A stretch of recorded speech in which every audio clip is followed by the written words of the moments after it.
Hey guys, it's Max Convexity. Hope everyone's doing well. I'll get my microphone closer so you guys can hear me. All right, let's check out these Defiance funds. Now, I just checked the the website, and they still don't have updated prices on IWMY. I don't know what's going on. I downloaded it just now, and the data was from March 13th, and it was doing that last night as well. I don't know if it's some kind of technical glitch. Anyway, I think the strikes are right, so we know how they're doing. Um, it's a full loss today. It's not looking great for Russell. Now let's look at that. I got too many damn tabs open. Gosh darn it! All right, but let's look at Russell. Boy, freaking Nvidia's doing well, I should say. All right, I didn't check the volume. I hope the volume's okay. Yeah, right there. If I don't check it every time, it slips down to a half somehow. All right, well, hopefully you guys can hear me, which I know you can now. All right, so it looks like the Russell just sold off from the get-go. Not much you can do about that. I've been doing other stuff all morning. I didn't realize the market was that weak, and I guess the market isn't that weak because to me the market's the Nasdaq and the S&P, and the Nasdaq's breaking out. The Nasdaq, you know what I say about closing outside of the Bollinger Bands. It usually leads to a similar direction in the move, or it usually leads to continuation. But it sure didn't work right here or right there. Those were pretty much the lows for those moves. So it's a binary type thing. It either works or it doesn't. If it doesn't work, it fails pretty quick and shoots the other way, generally, is what I found. But anyway, it's Friday, and Friday afternoon's coming up, and we've been bullish lately. I wouldn't be at all surprised to see this close outside of the Bollinger Bands and then close higher, somewhere higher by the end of the day. This is a 24-hour chart, that one I just showed you of Nasdaq. Here's a 24-hour chart of S&P. So it's just kind of right in the middle of its channel right there. It hasn't been getting continuation on either side. It's been going to one side, failing, and going back to the other side. So we'll see. This one's right in the middle and doesn't look that interesting. As far as cash goes, though, which is what counts because these funds that we all invest in sell options. And you have to sell options on the cash index or an index. You can also do it on an ETF. But anyway, all right, I forgot about all the profit boxes on this one.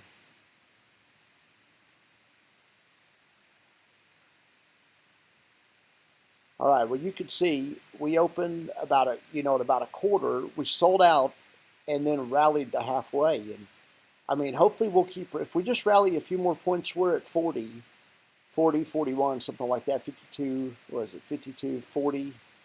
If we could, rally 3 points in the close, 4 or 5 points, which isn't at all unreasonable, we should be in good shape for a full profit. The only one I'm worried about is Russell. Here's Russell cash. Yeah, that's just not looking good. All right, so let's see here.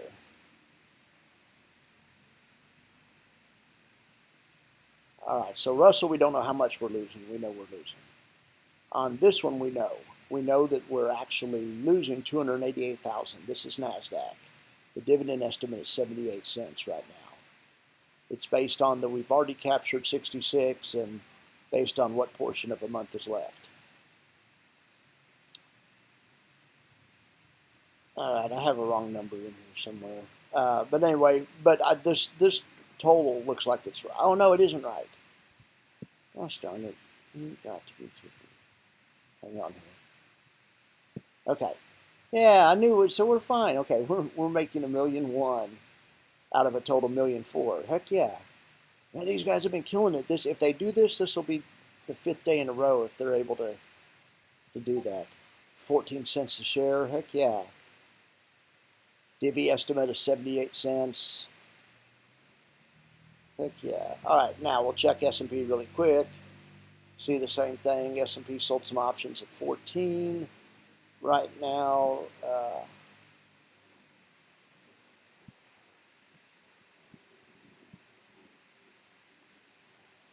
Right now they'd have to buy them back for about 10. So out of 386 possible thousand they were trying to make, they've caught about 125 of it to this point in the day. It's early though, fairly early. It was just afternoon here in the Central Time Zone. I guess it's 12:30. Look at this. Look at this right here. This is impressive. This is earnings per share over here in this last column. That's a big comeback from. Well, this is JPY. Okay, they were never down that much. Okay, QQQY was the one that was down that much. I thought JPY was down at some point, but they were only down for a day or two. These guys were down 14, 15 cents, 18 cents, 16, 30 cents. They were down 30 cents like 6 business days ago. Then they went to down 20, then down 12, then even, then up 8, and up 14. That's incredible. These guys are killing it. All right, so this morning when I checked TLT to check in on Mr. Tress, it looked like it had popped. So let's see if we got any follow through, or if it was just if I was just dreaming it, or let's see. God darn it. No. TLT.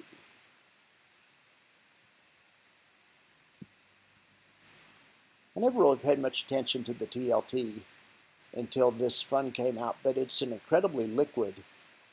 I mean, I've done a couple of iron condors on it and stuff where somebody suggested it as a trade, but it's just like, it's an incredibly liquid product with badass options, you know, and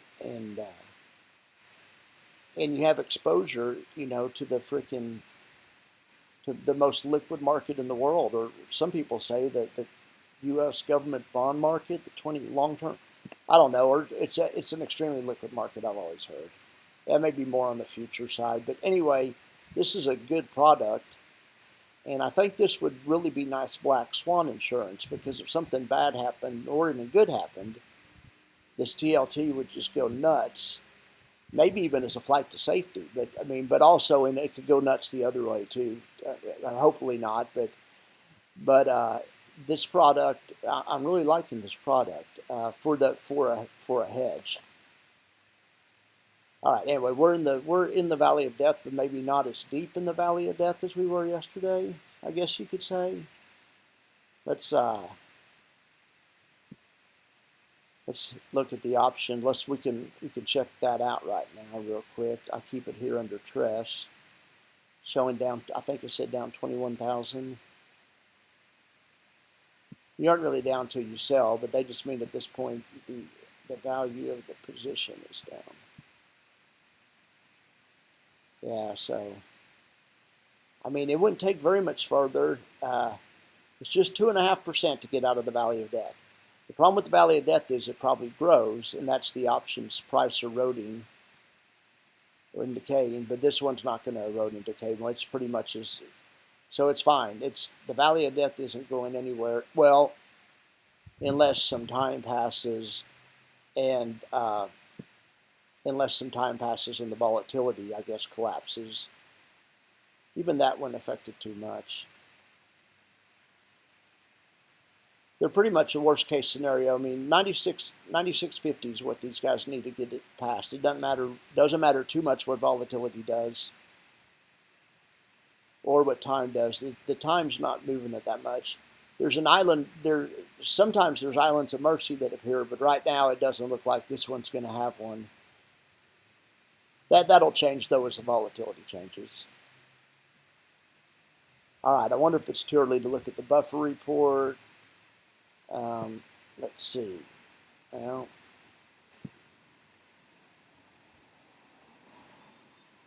this thing is a cool tool, Google Sheets, and there's formulas in here where you can go out to Google Finance and have it pull quotes, but it's not set it and forget it.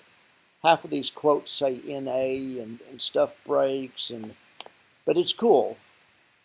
I probably need to upgrade to Excel and use Python and use a more professional grade, or I don't know. But people that know what they're doing with Google Sheets can do wonderful stuff with it.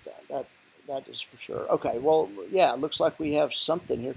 Okay, I love this chart. This chart is from last Friday's close. This is last Friday to right now at this point in time. Should be, and all of these should be right unless any of these have paid dividend, and we haven't had any dividends. We're between that I know of. But anyway, if a dividend has been paid, it'll make the blue one look low. But I mean, AMD better hope it paid a dividend, but it I don't think it did. Golly, so AMD's the worst performer of the week so far. This YBTC is underlined as BITO, just that Bitcoin futures ETF. BITO is a great ETF. That's also what I use for Maxis.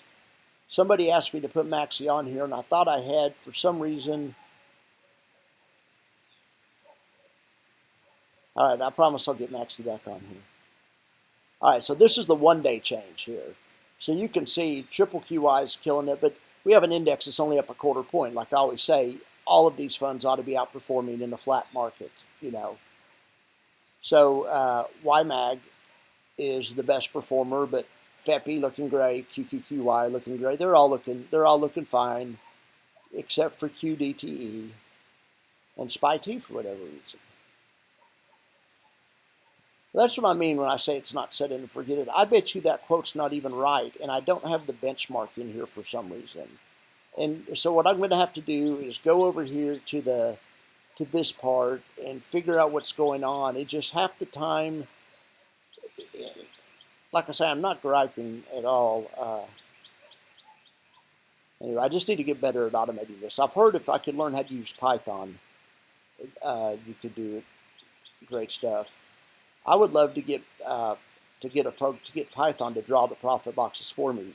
It should be easy to print a graph out with where the profit boxes are, and it could just print the profit boxes for me every day, you know. And I'm sure there's a way to do it. All right. So on a single day basis, look at NVIDIA. That's just killing it. Just killing it. I don't know, somewhere up. I mean, Misty, bad day AIYY, bad day Sky, bad day YBTC. All right, let's look at the S&P complex. See, I know this isn't right. Anyway, by the end of the day, all this data will catch up with itself, and I'll have to go in here and figure out. There's probably a few places for some reason a formula got messed up or something. All right, guys, have a good day. I will talk to you after the market closes today.